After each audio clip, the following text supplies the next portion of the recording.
Good afternoon. My English is not so well and I will talk on Serbian language. Mon anglais est pas très bon. Je veux parler en serbe. Je dois féliciter Madame Larouche et son époux. J'envoie tous les salutations de mon père, qui était un premier ministre de la Serbie, qui a défendu donc cette idée et qui a travaillé donc sur le projet. Il a redonné donc vie à ce projet de canal reliant le Danube à la mer Méditerranéenne, à la Grèce. D'abord, il y a une partie historique de mon exposé et ensuite sur le rôle, sur les caractéristiques multifonctionnelles de ce projet de canal. Ideja o povezivanju Dunava sa Egejskim morem, plovnim putem koji ide dolinama Morave i Vardara ili Tiaksiosa, bazirana je na... L'idée de connecter donc le Danube avec la mer Égéenne en faisant un grand canal, un grand couloir de transport fluvial est basée donc d'abord sur la géographie, la topologie de la région, puisqu'il y a des avantages, comme toujours, pour faire des canaux dans les vallées et les endroits qui, géographiquement, y sont prédisposés. Daje izvanredne mogućnosti za realizaciju ovog projekta i povezivanjem Dunava sa Egejskim morom, odnosno lukom Solun.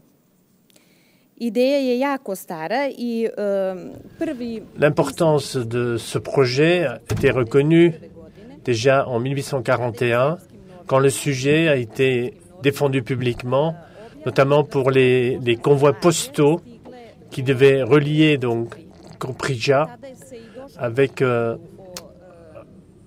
sud. Ispitivanja Morave kao plovnog kanala.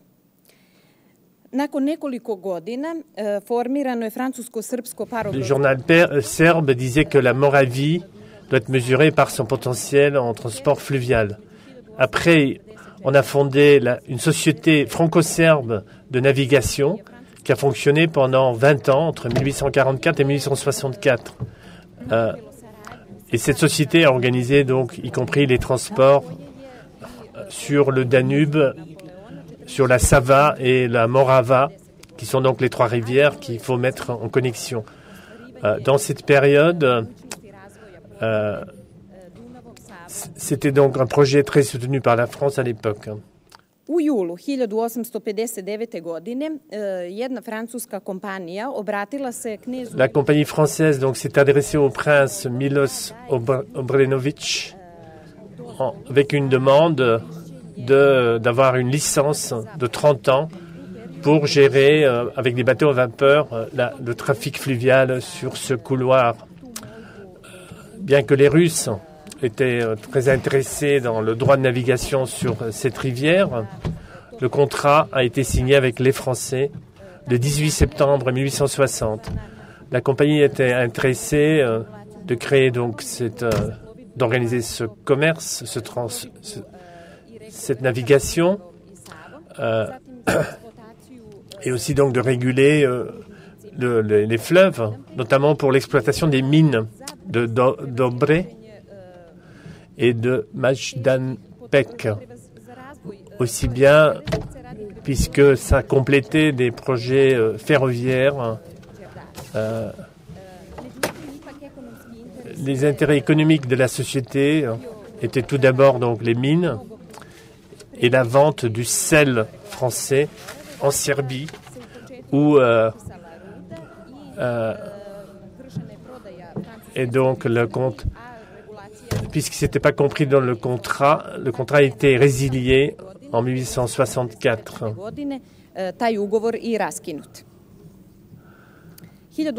En 1904, la Serbie a essayé de rendre donc la Morava navigable en 1867, quand un examen, une étude détaillée a été conduit pour évaluer les capacités. Par la suite, un petit bateau à vapeur spécial qu'on nommait donc le Morava a été construit pour le tester sur cette voie fluviale. L'expédition a commencé en 1869, était dirigée par Ante Alečić, qui était donc un ingénieur qui était en charge du projet. En 1879, le bulletin de la Société savante de Serbie a publié donc un livre d'Ante Alečić qui s'appelle Morava, ses possibilités. En 1904, donc, on fait un saut en avant dans le temps. Une proposition a été faite pour construire, donc faire l'aménagement de cette voie fluviale permettant de relier le Danube à Thessalonique en Grèce, donc sur la mer Égéenne. Le projet, la Serbie a sollicité donc l'Angleterre et l'Allemagne pour des financements et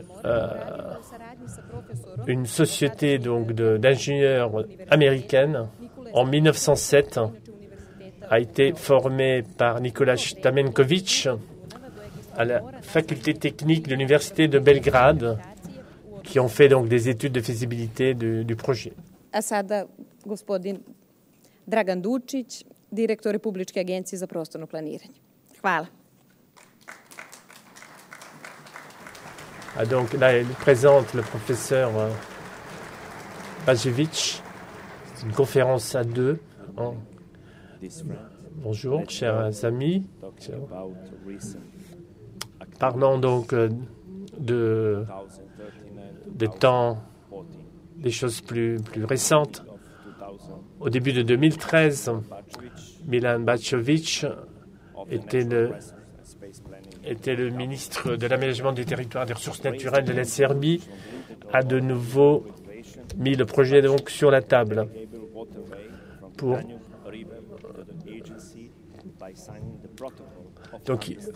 donc il a signé un cadre d'accord pour une étude de faisabilité avec le China Gesuba Group Corporation, la CGGC. Après, en octobre 2013, le groupe chinois a donc présenté une série de recommandations pour la construction de cette voie fluviale et une estimation des premiers investissements nécessaires. Des recommandations donc présentées au gouvernement de la République serbe, définissant les prochaines étapes. Selon ce rapport, ainsi que l'opinion de différents experts serbes, ce projet doit conclure protection contre les inondations, la construction d'un système d'irrigation pour améliorer donc l'agriculture grâce à l'accès à l'eau, améliorer l'approvisionnement en eau potable des villes et des industries, l'exploitation du potentiel hydroélectrique, ensuite le tourisme nautique, ensuite la pêche et d'autres activités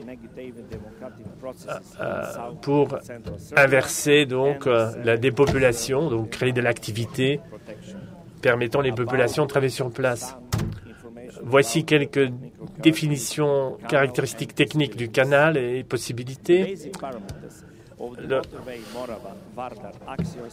Alors, il s'agit d'un canal d'une longueur de 650 km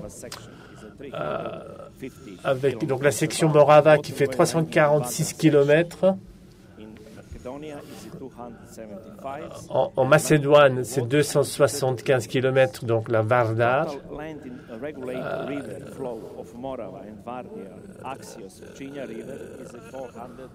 Alors ensuite, le Vardar Axios Prinja, ça fait 484 km. Donc il y a une partie canal et une partie donc des fleuves qui existent déjà qu'il faut aménager, agrandir, relier les uns avec les autres. Donc ça c'est les différents détails techniques.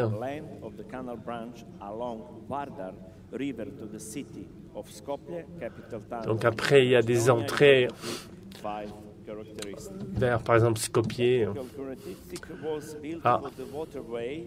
Alors, je suis vraiment trop loin dans la cabine pour pouvoir lire les chiffres. And this is the rule about the waterway transport in Europe. And I want to say the two different things. The project decide to be le projet, for the class 4. C'est donc le but, c'est de faire un canal donc de taille catégorie 4, ce qui définit le tonnage, la largeur et la profondeur, et d'avoir le niveau 5B. Alors, les barges et les bateaux, donc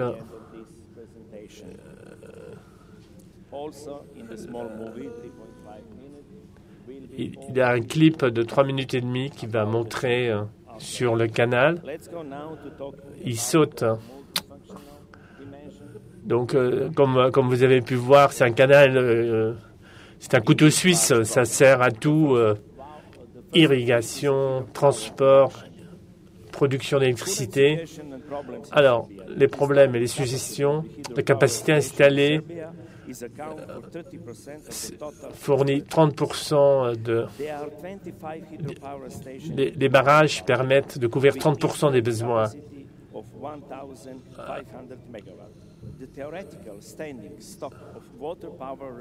Alors, en théorie, dans le Morava, c'est 350 mégawatts qu'on pourrait donc exploiter dans l'avenir. Ce qui est proposé, c'est de faire 5 barrages.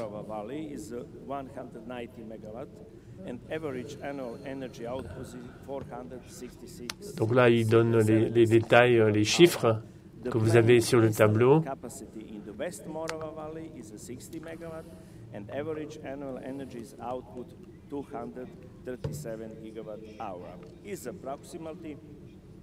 Between the 23 and the 27 new power stations. Ça fait entre 23 et 27 nouveaux centres donc, de production d'électricité qui seront possibles. Alors, le coût-bénéfice et les effets,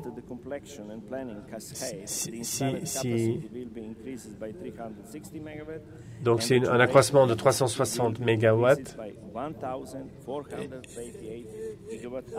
The annual power generation benefit amounts can be to 805.7 million euros per year, increasing the participation of renewable energies and energy production and decreasing important.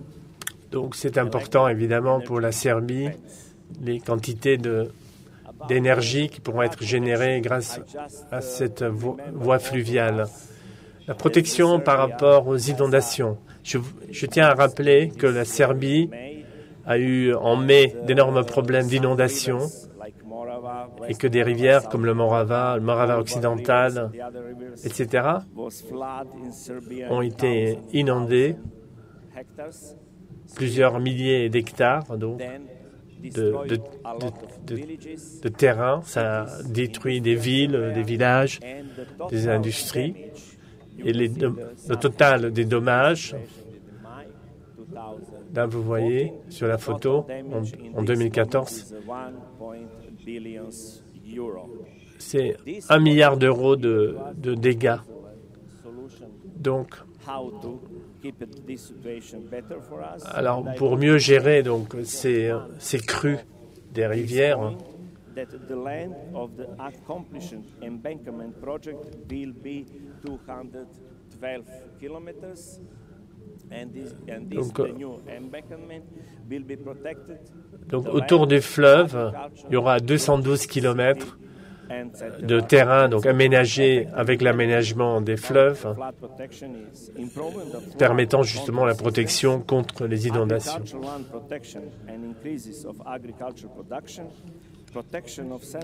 Évidemment, s'il y a moins d'inondations, on peut produire plus sur le plan agricole et industriel.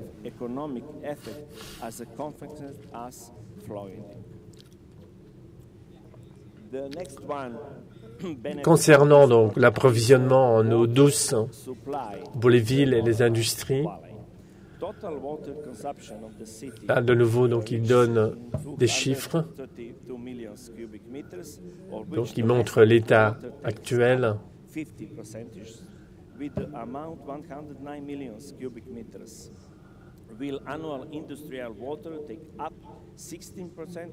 L'industrie prend 16% de l'eau douce. Il y a 23 réservoirs dans des lacs de retenue dans la vallée de la Morava. C'est très ancien.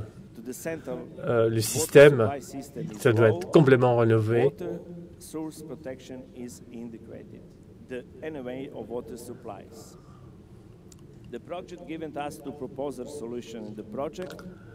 Le projet que nous défendons, évidemment, permettra d'améliorer la situation.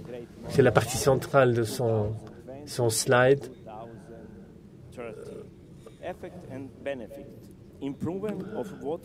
Alors, coût-bénéfice. La quantité et la qualité de l'eau sera améliorée. L'approvisionnement en eau potable sera amélioré, ce qui va augmenter la qualité de la vie et réduira donc les pertes du réseau. Ensuite, là, plus spécifiquement donc, sur l'irrigation, il y a 1,3 hectares cultivés et dans la vallée de la Morava. Il y a 0,2 millions d'hectares qui peuvent être irrigués. Donc, pour l'instant, il n'y a que 0,3% du potentiel irrigué.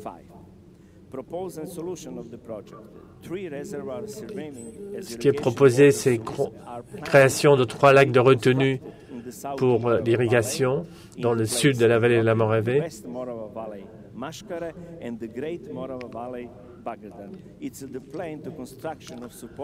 C'est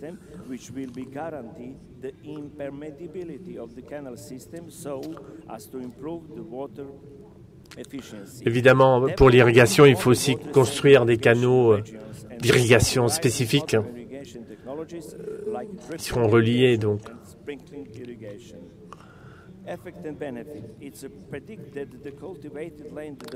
Donc, les terres cultivées peuvent atteindre 1,5 million d'hectares en 2020.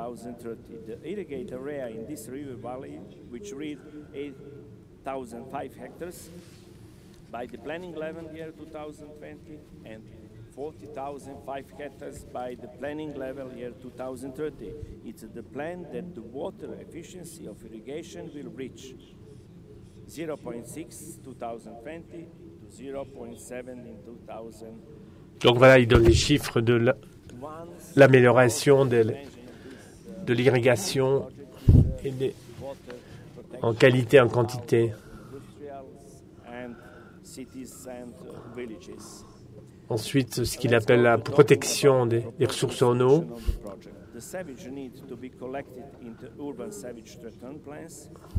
For centralized treatment and the drainage water of the standard after treatment shall be drained into the not drinking water source functional area. Il s'agit donc aussi de créer un système de traitement des eaux usées et de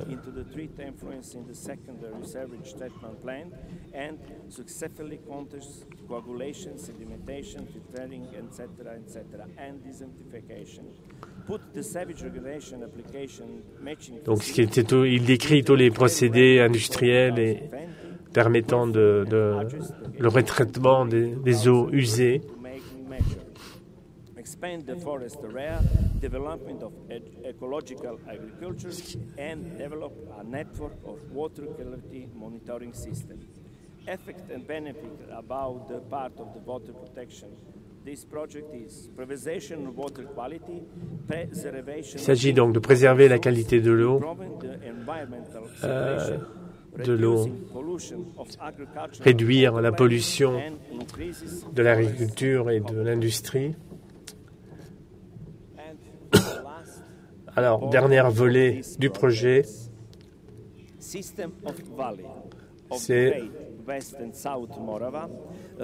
alors, la Morava, la Grande Morava et la...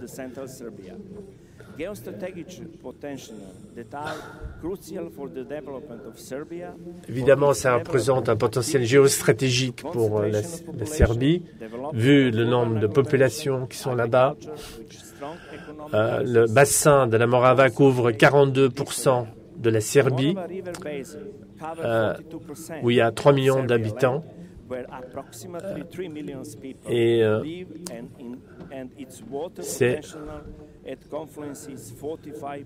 ça représente donc 45% du total des ressources en eau de toute la Serbie.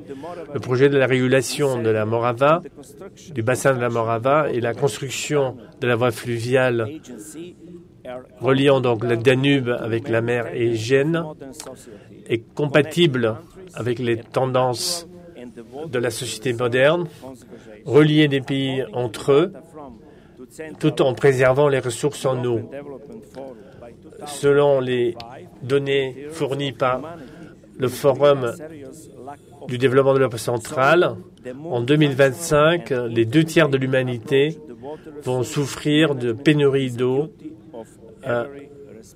Donc la gestion de l'eau, c'est un devoir de tout gouvernement responsable.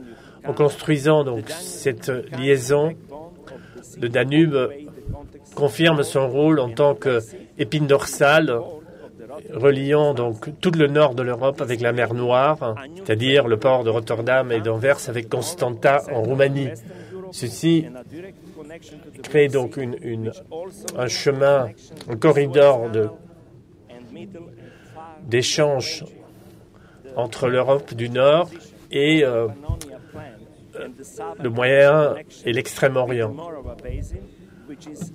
La position de la vallée de la Pannonie et le Sava-Danube, avec donc la Morava, c'est un système unique de plaine où on peut faire des canaux, donc connectant, reliant le nord avec l'Europe du Sud, l'Europe centrale, et donc ce grand couloir qui est la liaison Rhin-Danube. Dans le contexte d'une aspiration de relier l'Orient et l'Occident, la Chine et l'Europe, évidemment, elle date depuis longtemps, avant Jésus-Christ. Au début, évidemment, on l'a vu avec la route de la soie, qui faisait 6500 km pour l'échange d'épices, de soie, d'ivoire, des pierres précieuses, etc. Le déclin de la route de la soie terrestre a commencé par la montée de la route de la soie maritime. Et pour cela, donc, le creusement du canal de Suez était d'une importance fondamentale, reliant la Chine, l'Inde, le Moyen-Orient et l'Europe. La route maritime reliant le Danube avec la Grèce permettrait donc une alternative moderne à la route de la soie. Ça permettrait donc pas seulement de relier tous ces pays, pas seulement pour le Nord, mais l'Europe occidentale et centrale avec le Moyen-Orient et l'Europe extrême. Et avant que je vous remercie pour votre attention, je vous montre un clip de 3 minutes et demie sur ce projet. Merci.